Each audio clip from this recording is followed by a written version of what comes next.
Anywhere but that house. If we take your beds, where will you sleep? Jane asked through chattering teeth. Henry braced both snow-covered sisters beneath the lantern. At his barn door, one arm around Jane and the other holding Iris upright. Anywhere but that house, he said, looking across the white yard at its lighted windows. The wind drove fine snow through the open doorway and rattled the lantern glass. Iris sagged against him, too spent to lift her head. Jane still had one hand locked around her sister's wrist, as if she feared even a stranger's rescue might separate them. Henry drew the blanket tighter around both women. The house is warm. The south room has a stove that draws clean. Can you cross the yard? Jane glanced toward the ranch house. It stood 30 paces away, its porch and roof whitening under the storm. Light shone from 3 windows, though no shadow moved behind them. I can walk, she said. Her knees gave on the first step. Henry caught her before she struck the post. He shifted Iris against his right side and offered Jane his left arm rather than lifting her without warning. Take hold. She did. That small permission mattered to him more than he expected. They crossed the yard slowly. Henry put his body to the wind and let the sisters move in the shelter of his coat. He had found them an hour earlier in a toll shed with part of its roof torn away. The freight driver, bringing them from a closing mining camp, had left them there while he led an injured horse back toward help. Jane had been awake feeding splinters of a broken crate into a poor little fire. Iris had been wrapped in both their coats and scarcely answered her name. At the porch, Henry shouldered the door open. Warm air met them, carrying the dry smells of pine boards, lamp oil, and a house kept ready for no one. Jane stopped just inside. Her face was pale beneath wet strands of dark hair, but her eyes moved quickly over the hall, the stair, the doors. Henry knew that look. She was not admiring his property. She was counting exits. The south bedroom is here. He led them down the hall and struck a match to the lamp on the washstand. A wide bed stood beneath a heavy quilt. Wood waited beside the stove.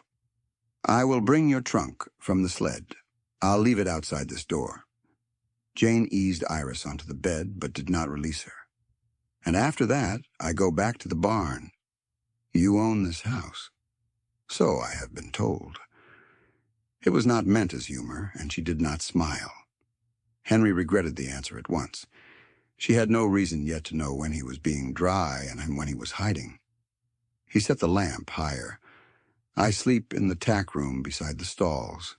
It has a stove. I will knock before I bring anything else.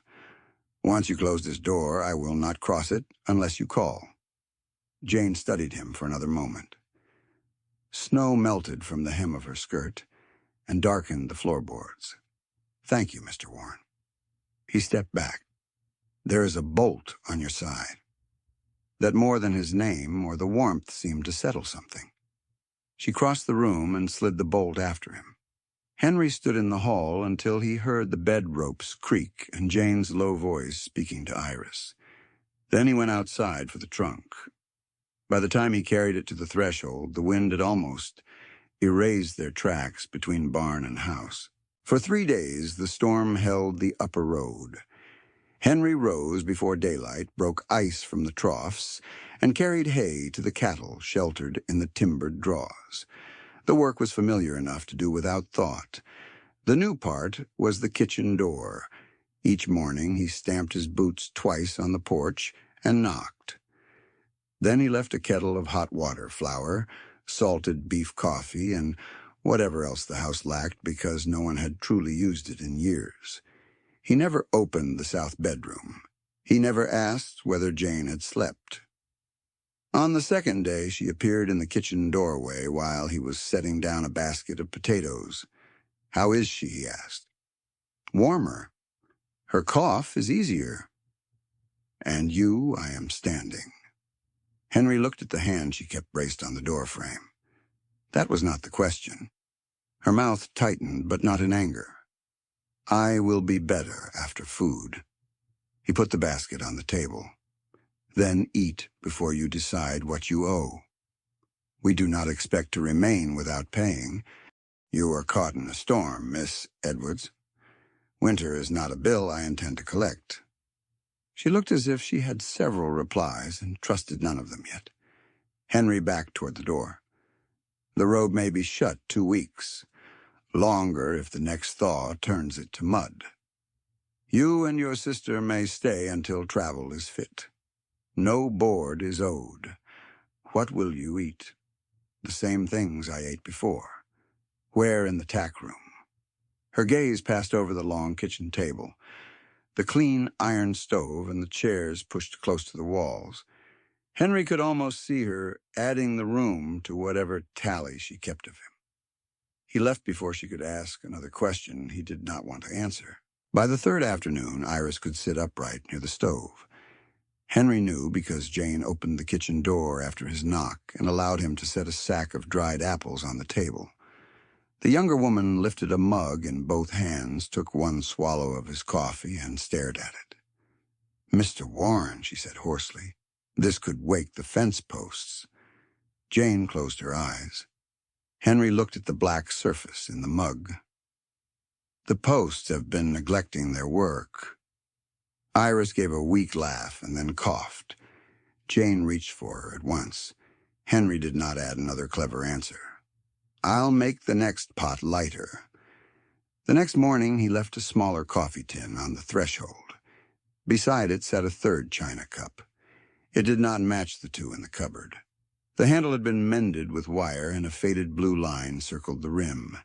Henry had found it in a crate in the bunkhouse after searching longer than he cared to admit. When he returned from the north pasture that evening, the cup stood drying beside the other two. A week after the rescue, a light freight sled reached the ranch on the first packed track from the Placerville. Loaded wagons and the stage still could not climb, but the driver had brought mail lamp oil and one determined passenger. Maggie Brock stepped down in stout boots and a dark wool cape. She was the dressmaker who had promised Jane work before the sisters left the mining camp. Henry carried her valise to the porch, then went to inspect a broken water gate below the vineyard. He had no wish to hover over a conversation that concerned Jane's future. When he returned near dusk, Maggie's sled was gone. Jane was waiting beside the barn with her shawl drawn tightly around her shoulders. "Mrs. Brock still has the position," she said. Henry set down the wrench he was carrying. "That is good news. She has one room over the shop. Only one." He waited. "Iris cannot stay there. Mrs. Brock cannot pay enough for us to keep another room, and she has no place for an assistant." Henry understood the question and what would insult her. "Do the neighboring ranches need mending before spring?" she said. "Canvas coats, work shirts, gloves. They always do. I need names, not favors. I will speak for my own work." Henry nodded toward the house. "The south parlor has morning light. No one uses it. You may look at it before you decide anything. Would shelter be taken from whatever I earned, though? Would you tell people they ought to hire me because I am stranded here? No? Would you tell them I am good? I have not seen your work." The answer surprised her. He saw it in the brief lift of her brows. "Then give me 3 names," she said. "I will show them." Henry liked her more in that moment than was sensible. She stood in the snow with color only just returned to her face, asking for a road into work and refusing to have the road softened beneath her feet. He kept that thought to himself. "The Kellers need 2 coats patched before calving," he said. "The Bell place will have pruning aprons. And Amos Reed ruins gloves faster than any man alive. I can send word that you are taking paid work. Nothing more? I will look at the room first." Of course, the south parlor had been shut since the autumn after Henry's wife died. Furniture sat beneath canvas covers. Dust lay along the baseboards, and the curtains had stiffened in their folds. The next morning, Jane opened both curtains and stood in the square of pale winter sun. Henry remained in the hall until she asked him in. "The light is good," she said. "The outside window is low enough for customers to leave bundles on the porch. I can put a table beneath it." "I did not ask for a table." "No." "You did not." She ran her fingers along the edge of an old work table already in the room. "This will do." Henry waited. She had the manner of someone arranging words before she allowed them out. "I set my prices," she said. "I deal with every customer myself. The room you give us to sleep in is not part of my wages. You knock before coming into this parlor, and you do not use your wife's name to suggest I am filling an empty place." The last condition struck cleanly. Henry could not fault it. He had no intention of making Jane stand in another woman's outline. "Agreed," he said. "Your prices, your customers, your door. I will say only that Miss Jane Edwards is accepting work at Warren Ranch." Her shoulders lowered a fraction. Henry should have left then. Instead, he heard himself say, "There is one other matter." She turned. "When the road opens and you are no longer here because snow has decided it for you, I would like permission to call on you." The room went still. Henry did not look away. He knew what he wanted. He also knew that wanting it did not give him a claim. Jane's fingers tightened around the curtain cord. "Ask me again after I have seen Mrs. Brock's room with my own eyes." "Why then?" "Because I want to know I could say no and still have somewhere to go." He absorbed the plainness of it. "Fair enough." A little color rose in her face, but her voice stayed composed. "You may send the 3 notes." Henry did. Each note said only that Miss Edwards was taking paid mending at the ranch and would state her own price and delivery day. 2 days later, bundles arrived with the freight driver. Jane began with a torn canvas coat from the Keller place. She examined every seam before cutting thread, then wrote the price on a scrap of paper and sent it back for approval. Henry watched none of the work. He saw only the results. The coat returned strong at the shoulder, the cloth reinforced, where a ranch hand's motion would strain it, the stitches small and even. The next freight run brought 2 more coats, 3 shirts, and a sack of gloves. Iris took a chair by the window. Jane paid her for buttoning finishing seams and sorting thread.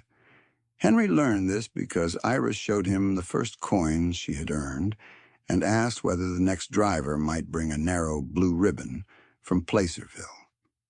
"What is it for?" he asked. "My work basket." "You have a work basket. I have half of Jane's. The ribbon will make the division official." Henry glanced at Jane. She hid a smile over the coat. "I'll put it on the order," he said. The parlor changed by degrees. Chalk marks appeared on the table. Thread spools gathered in a shallow box. Finished garments hung from pegs. The sound of shears traveled into the hall each morning, followed by the murmur of the sisters' voices. Henry found himself measuring the day by those sounds. That troubled him less than the silence had. He kept every promise. When his arms were full of split wood, he knocked with his elbow and waited. When Jane was speaking with a customer, he passed the parlor window without slowing. When he had root news, he gave it from the threshold unless she invited him farther. More than once he stopped outside the closed parlor with no message to give and no wood in his arms. He wanted to knock merely because Jane was on the other side. Each time he walked on. A man who had asked to court her could not manufacture errands to enter a room she had claimed. Oddly, the restraint did not leave him farther from her. By supper, she sometimes opened the door before his second knock. One evening, he arrived at the kitchen door carrying enough oak for 2 days.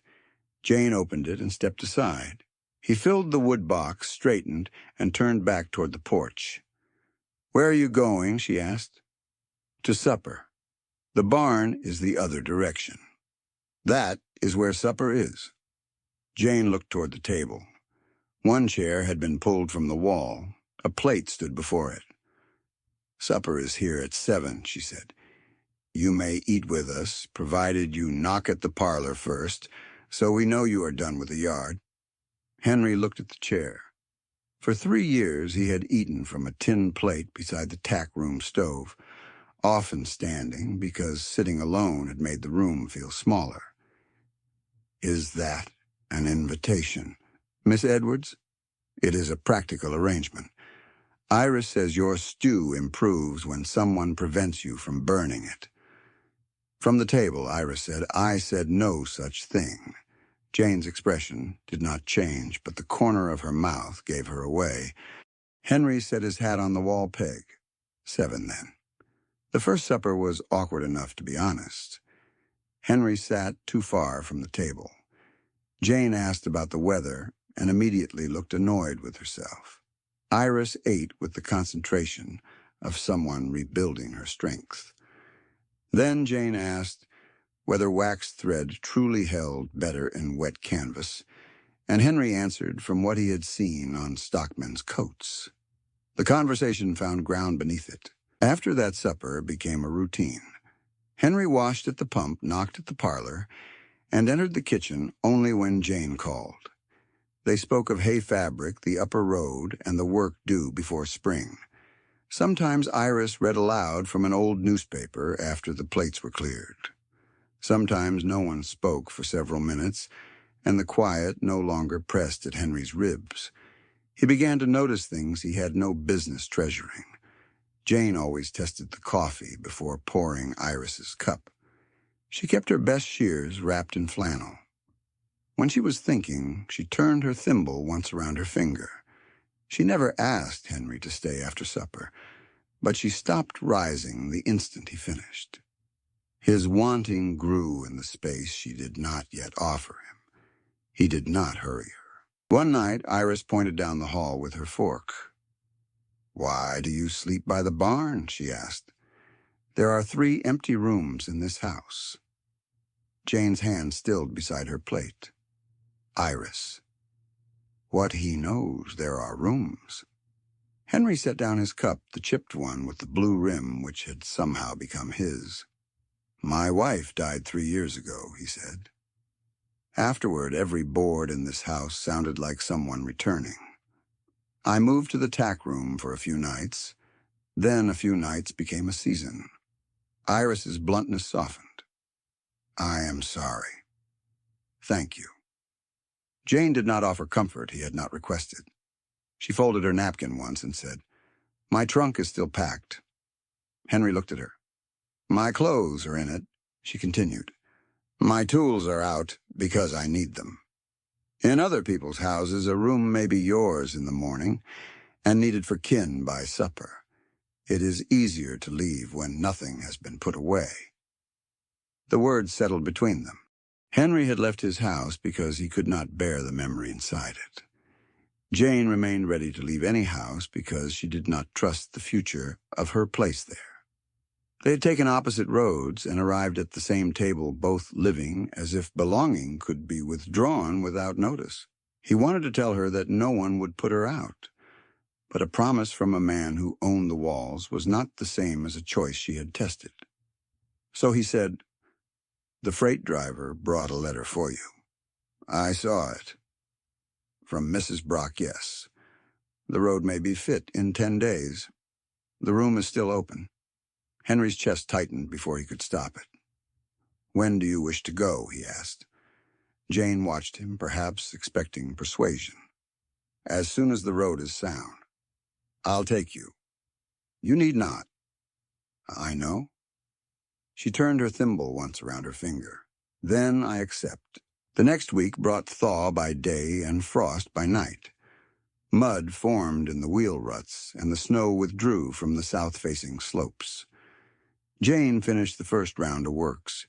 The Kellers sent word that her repairs had held through 2 wet calving watches. Amos Reed sent 4 more pairs of gloves, and no complaint about the price. The good news did not quiet the talk moving up from Placerville.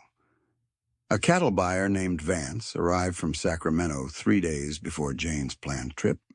He had dealt with Henry for years and usually stayed overnight before inspecting the yearlings at first light. This time he remained mounted in the yard. Henry came out of the barn wiping his hands on a rag.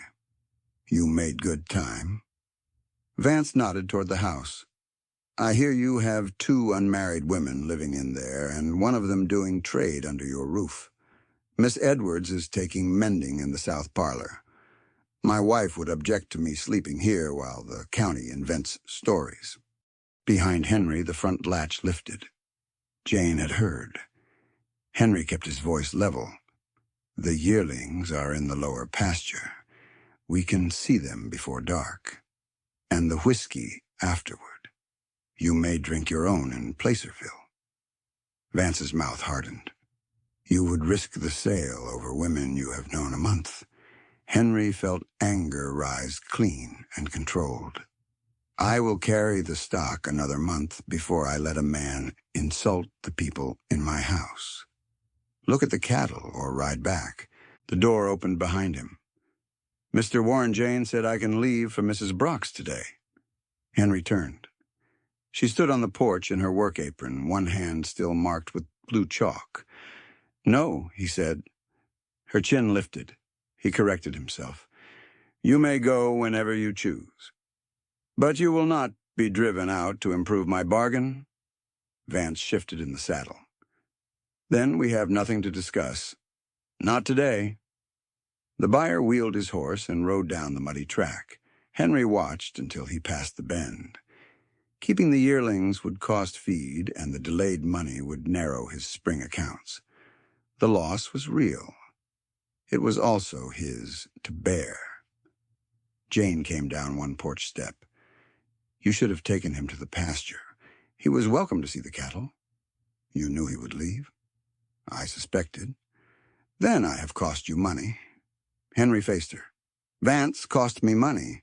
Do not take credit for his manners." Her gaze sharpened. "I could go early?" "And you may. But not to hide what he chose to make ugly." Henry lowered his voice. "Finish the work you promised. Go to Placerville. See the room. Give me your answer only when it is yours." For a moment, neither moved. Then Jane stepped down and brushed at the blue chalk on her sleeve. A streak remained on Henry's coat where she touched him.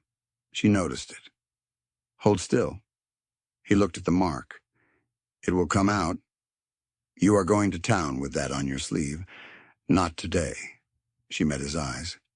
The tension eased by one careful degree. "Very well," she said. "But it is sewing chalk, not a new ranch brand." Henry left the mark there until nightfall. The next freight run brought the first small echo of Vance's temper. The driver looked from Henry to the parlor window before unloading a bundle from Maggie. "Vance reached town angry," he said. "He has been talking." Henry took the parcel from him. He was offered a daylight inspection. He chose the road. The driver shifted his weight. "Some men say Miss Edwards has 2 parcels ready for the Kellers," Henry said. "Ask her the charge and delivery day." Jane opened the outside window and handed over the wrapped work herself. She named the price, checked the labels, and made the driver repeat which bundle belonged at which ranch. He wrote it all in his little book, nodded to her, and returned to his team. Nothing more was said. Whatever curiosity he had brought uphill left with ordinary business written over it. The pressure remained, but it changed shape. It no longer asked whether Henry would deny Jane to protect his standing. It asked whether he could let her inspect another life without making his house more attractive by force. He hitched the wagon on the first morning the road was firm enough. Jane came out with her coat buttoned, her reticule in one hand, and no trunk. "You are not taking your things?" he asked. "I am looking at a room, not surrendering to it." Henry helped her onto the seat only after she offered her hand. For the first mile he drove. When they reached the gentler grade, he passed her the reins. She looked at him. Do you trust me with your team? I trust the horses to tell you when you are wrong. That is not the same answer. It is the truest one. She took the reins. Henry kept his hands in his lap and let her choose the pace. Placerville looked almost crowded after the ranch. Wagons stood before the mercantile. Mud clung to the boardwalk edges.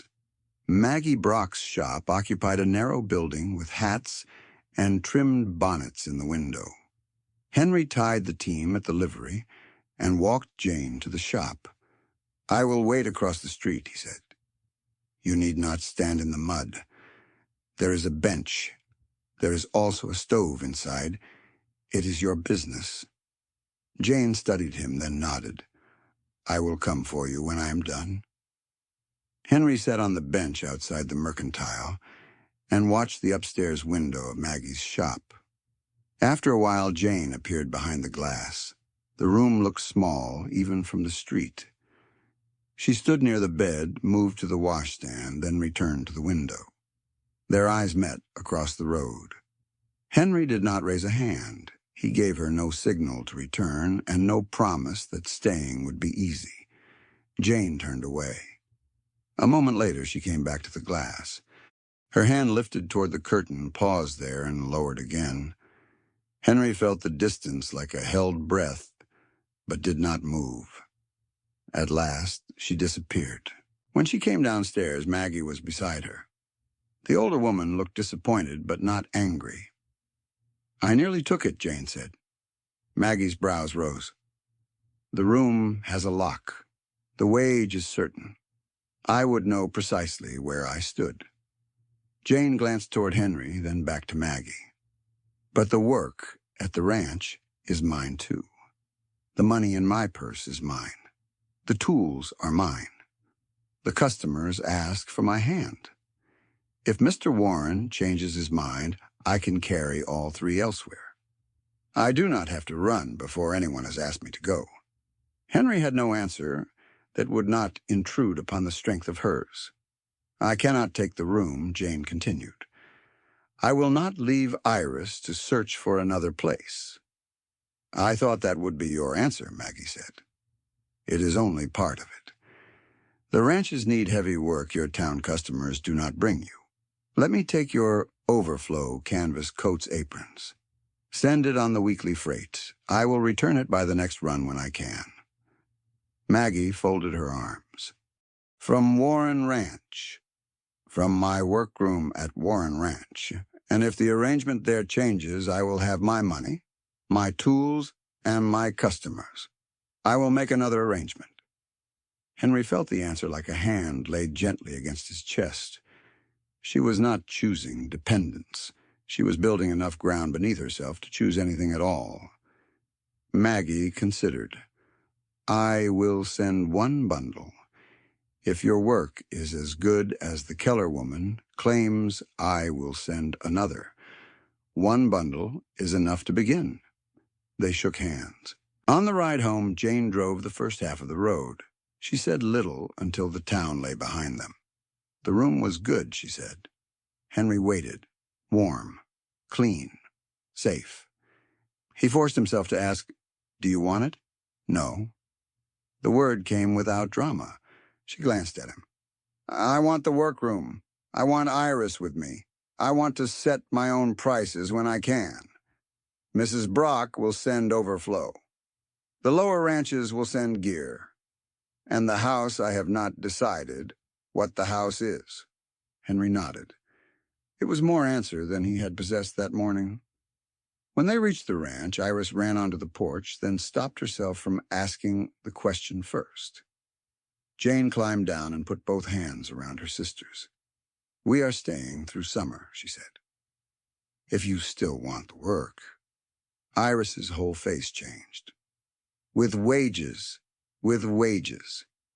And the blue ribbon is mine. You bought it. Henry turned to unhitch the team before either sister saw his smile. The next morning, Jane met him in the south parlor with a small leather pouch. What is this? He asked. 3 months' rent for the parlor. The room was offered without charge. The bedroom was offered without charge while the road was closed.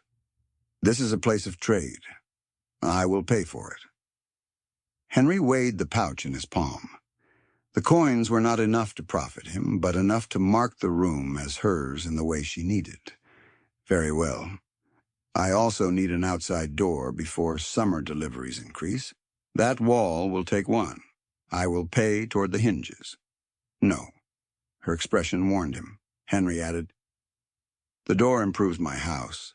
I pay for the house. You may pay for the latch if it pleases you." After a moment, she nodded. "It does." That afternoon, Henry cut the opening from the porch side while Jane and Iris worked at the far end of the room. He kept the labor plain, not symbolic. The new door would spare customers from crossing the family hall and let Jane close the shop without closing the house. Still, when he set the frame and saw her name penciled on the parcel shelf, something in him shifted. She was no longer merely sheltered inside his life. She had made a place with her own hours, her own work, and her own key. The days filled quickly. Calving began in the lower pasture. The vineyard on the warmer slope needed pruning. Freight came once a week with cloth letters and Maggie's first bundle. Jane finished it on time. Iris handled buttons and hems, then bought another spool of ribbon with her own coins and tied it around the handle of her work basket. Henry supplied root news when asked. He stopped offering solutions before Jane had named a problem.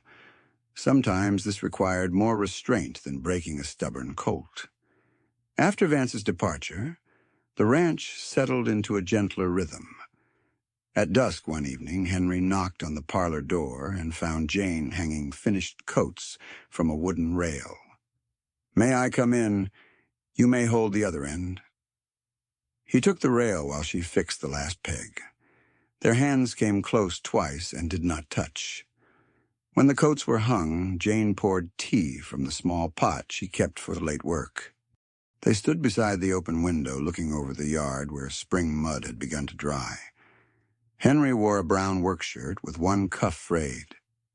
Jane looked at it. "You own a blue shirt." "I do."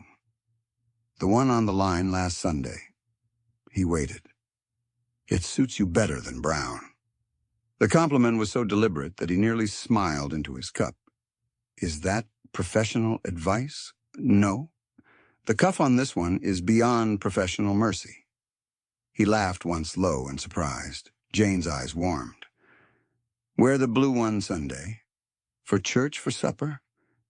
The invitation reached farther than the words. "I will," he said. He did. On Sunday, he entered the kitchen in the blue shirt, freshly shaved, and found the third chair already turned toward Jane's side of the table, rather than set apart at the end. No one remarked on it. By late April, the main road was dry. Snow remained only in the shaded cuts. Jane's workroom shelves held labeled bundles, and Maggie had sent a second order. None of it was yet certain enough to promise a prosperous year. It was certain enough to prove that Jane could leave if she chose. That was the condition she had set. One afternoon, she and Iris drove the buckboard to deliver finished aprons at the Bell place. Henry spent the day in the lower pasture with a difficult calf and returned after sunset. The porch lantern was burning. He slowed his horse. In winter, he had hung that lamp to guide strangers across a white yard. Since then, he had used it when work kept him late, but no one had ever lit it specifically for his return. Jane stood on the porch with a shawl around her shoulders. Iris's silhouette moved past the kitchen window behind her. Henry tied his horse and climbed the steps. He removed his hat. "You are back, late," Jane said. "So are you. I had deliveries." I had a calf who objected to being born, who won the calf eventually." A small smile touched her mouth and faded into something more serious. "My trunk is unpacked," she said. Henry went still. "My clothes are in the south bedroom cupboard. Iris has claimed the second drawer and half the washstand. The parlor rent is paid through July. We can leave on any freight day if we wish. I know. The road is open. I know that too. Jane took one step closer.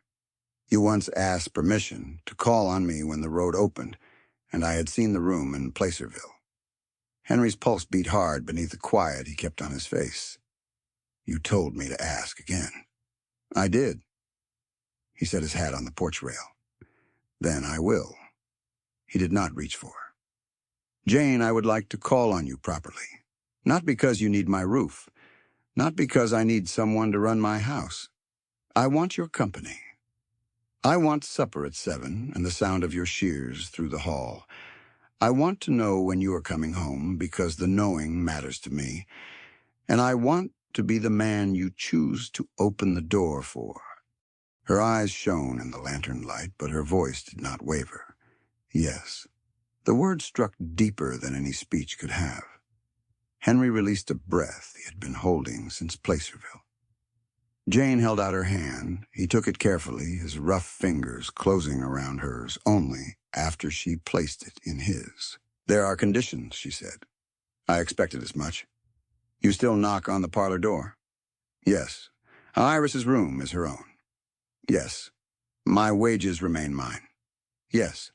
And courtship does not give you leave to decide whether I take work. No. Jane's thumb moved once against his knuckle. Then yes, Henry, you may call on me. He smiled fully at last.